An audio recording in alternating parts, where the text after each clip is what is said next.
Americans spend almost $33 billion each year on childcare. Why? They want to ensure their children are safe and well taken care of. But let's admit it, you don't always know what happens after you drop your child off. What happened to one Kansas infant left parents horrified? The baby was allegedly tied up in a blanket, placed in a crib, as you're seeing here in this picture. Her parents, Deirdre and Jonathan, join us now via Skype. And I want to thank you for joining us. I'm curious, first, how did you even find out this had happened? We were actually on vacation and got a call from DCF letting us know there was an issue at the daycare. They couldn't tell us exactly what it was, just that there was something that may concern our daughter. And then when you saw these photos of your baby tied up, basically in a potentially compromised position, what was your reaction? I didn't think it was real. I looked at it and I couldn't see my baby in that there's no way that's my kid. She's not tied up at daycare. That's not a thing. And then you get to looking at her and she looks so comfy. She's been there before. You can tell that she's been there before. Wow. And what happened to the center, to the daycare center? So far, nothing that I'm aware of. Is this the first time you used this daycare center? Yeah. Yes. And what sort of vetting did you do before using it? And, you know, I don't mean to put blame on you, but for people out there that don't want to be put in a similar situation, did you visit the center? Did you know anybody else that had used the center, for example? I did. The reason I found out about it was at work. A girl that had worked there came up and she was talking about how much training that they all had to do.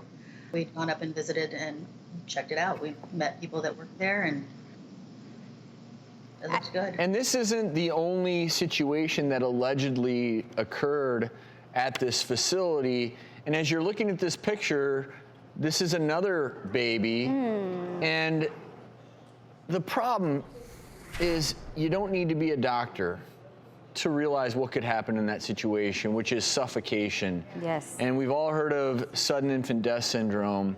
And placing a baby in that position, period, much less tied up in a blanket, is really a compromising situation for a baby. We've talked about it on the show a number of times. The positioning of infants is so important.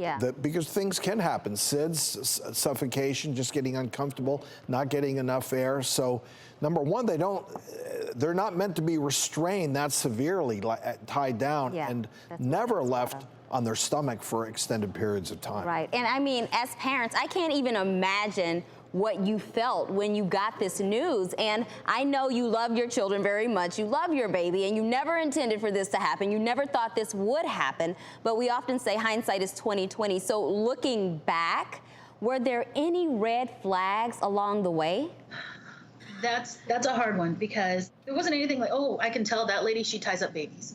What was the red flag that you saw in regards to this particular woman?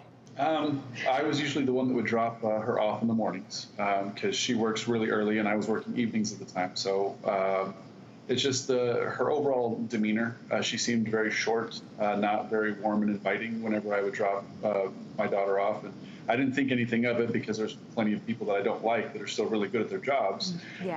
So it was just everybody else seemed to be very nurturing. And the drop-off was very quick and transactional. Well, I'm just so happy that your daughter is okay, and I'm sorry that you had to go through this. I'm sure as parents, you were guilt-ridden away on vacation, finding out this happened, but just so very happy that in this scenario, there is a happy ending. Thank you so much, Deirdre and Jonathan, for joining us.